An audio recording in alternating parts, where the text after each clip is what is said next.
आप ऑफिसर को बताओगी। गाड़ी में नहीं डालना, नहीं पैदल पैदल पैदल गाड़ी में नहीं डालना, गाड़ी में पैदल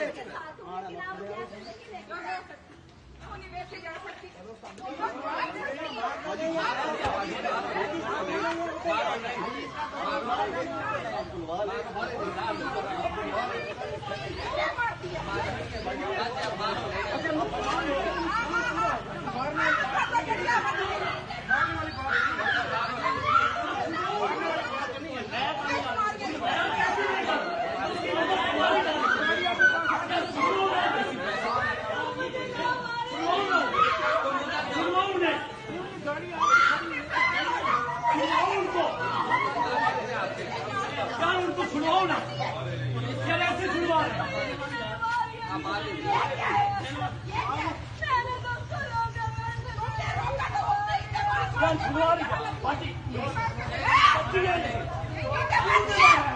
ये देखिए मेरे मुंह पे आप कुछ नहीं है, छोड़ दे आप बाबू है